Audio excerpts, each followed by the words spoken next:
free movement of people, goods, capital, and services. It is the single market project to be completed by 1990. Olá pessoal, bem-vindos a mais um vídeo nesse canal. Nós somos cidadãos do terceiro mundo e nesse canal a gente reage e aprende sobre o primeiro mundo.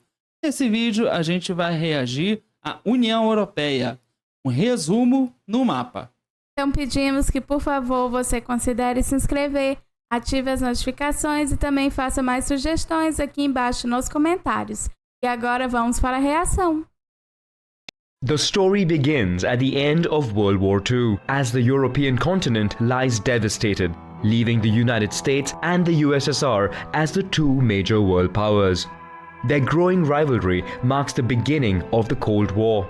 While the Soviets control Eastern Europe, the West looks to the US for reconstruction aid. While the old continent is found divided by the Iron Curtain, in the West the idea of European unity begins to take hold. On the 9th of May 1950, France, via its Foreign Minister Robert Schuman, proposes a Franco-German reconciliation and placing under a common high authority the production of coal and steel, the main wealth of industrialized countries, which is also needed for the manufacture of weapons. The aim is to boost the economy and maintain peace, with the project left open to countries wishing to join. The following year in Paris, 6 countries sign a treaty establishing the European coal and steel community. As Germany is divided by the Iron Curtain, only West Germany becomes part of it. To accelerate the development of Europe, the 6 founding countries meet on the 25th of March 1957 in Rome to sign 2 new treaties. The first treaty creates the European Economic Community, whose main objective is to establish a common market, including allowing the free movement of workers and eliminating tariffs between member states. The treaty also defines common policies on transport, trade, and agriculture. The Common Agricultural Policy, among other goals, aims to increase agricultural productivity, offer reasonable prices, and ensure a fair standard of living for farmers. Uau! Então a construção da União Europeia é muito antiga. Eu realmente não imaginava que fosse ser tão antigo assim. É verdade, eu não tinha ideia que tinha apenas determinados países no início. É porque você vê que tem alguns países, não são todos. Interessante. Realmente isso é muito interessante. Eu fico um pouco na dúvida, e se alguém souber e puder tirar essa dúvida, a impressão que eu tenho é que essa divisão acaba criando o lado ocidental e o lado oriental no contexto político e econômico mundial.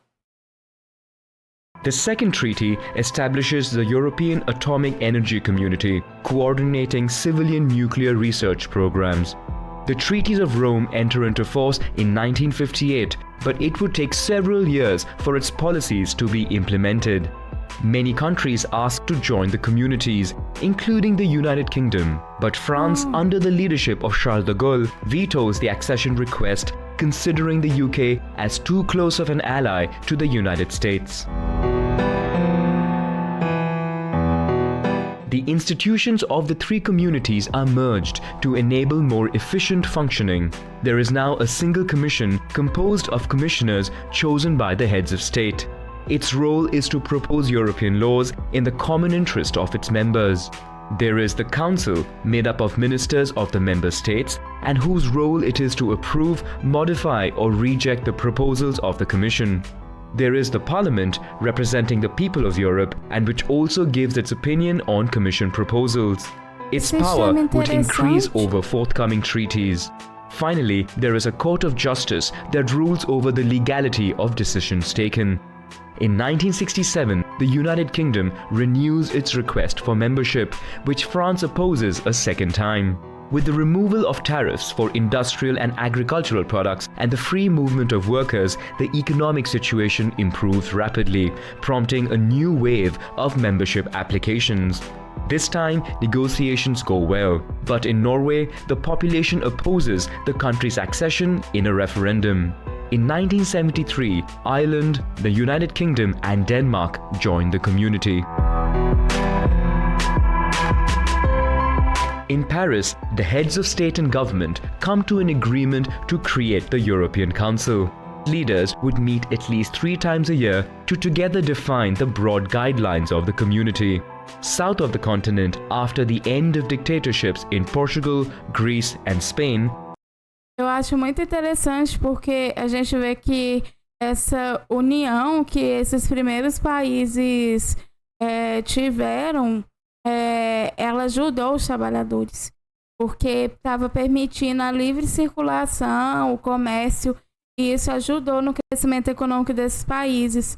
E isso é uma coisa muito interessante, que eu percebo que muito do desenvolvimento desses países de primeiro mundo que a gente reage aqui é muito graças à união deles também. Então a sociedade toda acaba se unindo, como a gente viu em vídeos aqui já no canal. Então realmente essa união é uma coisa forte, muito bonita e que no final acaba beneficiando toda a cidade, todo o país. Então é uma coisa realmente incrível isso. Sim, porque a livre circulação de trabalhadores nesses países ajuda economicamente os devidos países, assim como também o crescimento econômico. Então isso realmente é fantástico. Sim. the 3 countries request membership of the community. In 1979, for the first time, members of the European Parliament are elected by universal suffrage. In 1981, Greece joins the community, while the following year, Greenland, which receives more autonomy from Denmark, chooses to leave the community after a referendum. In 1984, the United Kingdom under Margaret Thatcher says it does not benefit enough from the Common Agricultural Policy, which then represented 80% of EU spending. The country negotiates to obtain a reduction in its contribution to the community's budget. In 1986, Spain and Portugal joined the community. 12 member states and the European Commission give a boost to the internal market by signing the Single European Act. In addition to eliminating custom fees, the goal is to remove all obstacles to the free movement of people, goods, capital, and services.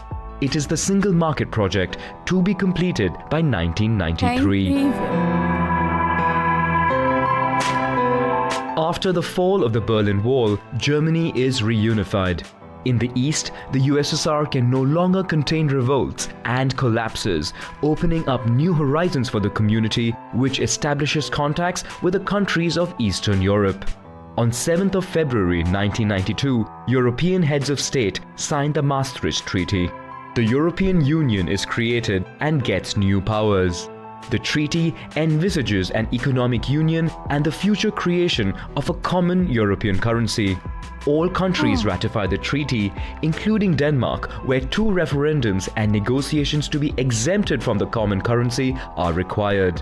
A new wave of countries request membership to the Union, but Switzerland and then Norway oppose potential candidacy via referendums. On the other hand, in Austria, Sweden and Finland, negotiations succeed, and in 1995, the EU grows to 15 members. Signed in... Que fantástico! Isso é realmente incrível, porque você fortalece um continente com muitos e muitos países que a gente sabe hoje utilizam uma única moeda, e isso realmente é incrível, porque isso fortalece muito o continente europeu e muitos países acabam se beneficiando disso.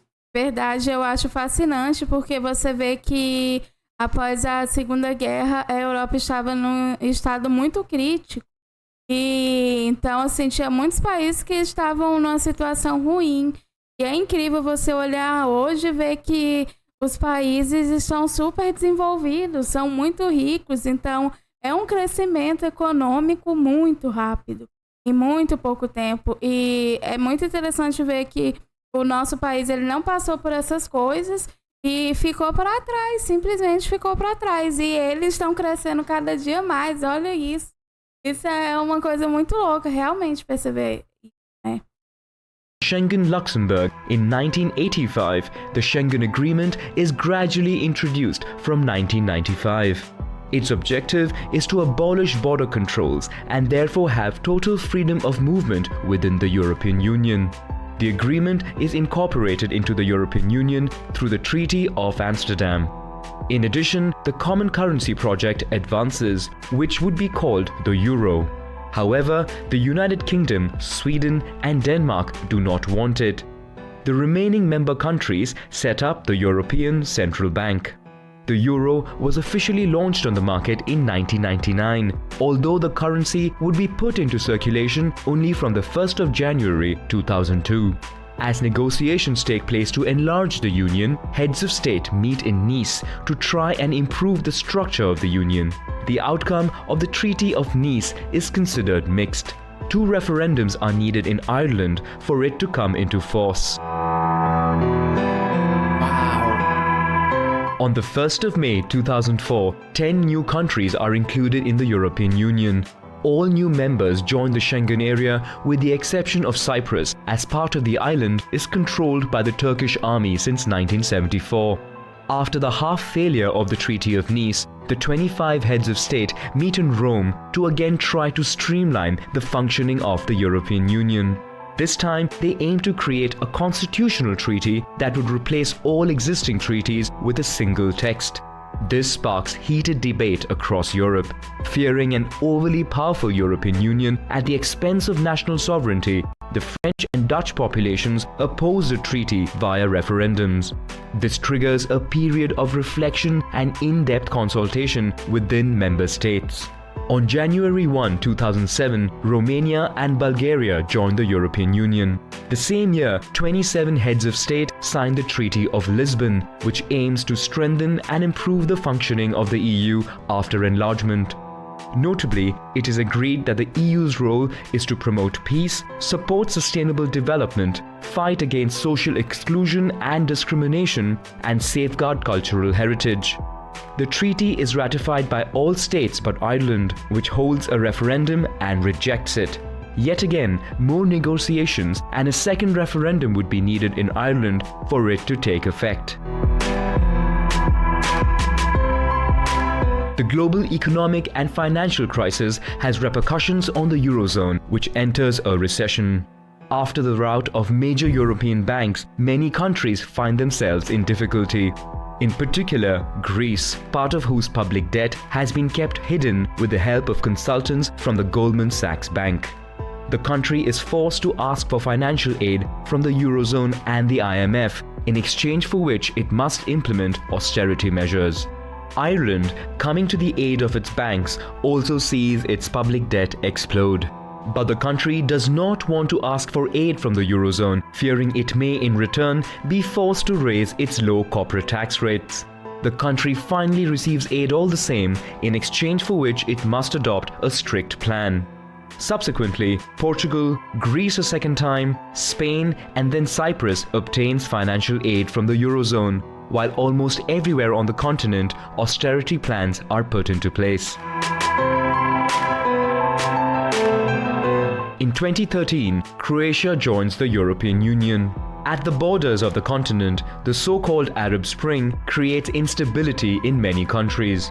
The civil war in Syria, a second civil war in Libya and in Iraq, and other events such as the war in Afghanistan and violence in the Horn of Africa push many people to migrate to Europe. Despite the construction of walls at the Turkish border, in 2015, over 1 million migrants entered the Schengen area. Europe tries to slow the flow of migration. Security patrols are reinforced on the Mediterranean Sea, while certain countries temporarily reintroduce controls at their borders. In addition, the European Union signs agreements with Turkey and then with Libya, where the political situation is very unstable, so that they control and block the so-called illegal migration routes in exchange for financial aid. Migrant processing centers are funded mainly in Italy and Greece, where migrants find themselves awaiting regularization in overcrowded conditions. Uau, a crise migratória realmente é uma coisa muito marcante no continente europeu. E você vê que isso foi ocasionado através de crises em outros países que nada tem a ver com a União Europeia. Então, acaba tendo uma crise migratória porque esses países entram em conflitos e as pessoas não querem estar nesses conflitos. Então, a tendência realmente é de que essas pessoas saiam desses lugares e procurem outro lugar para para continuar suas vidas.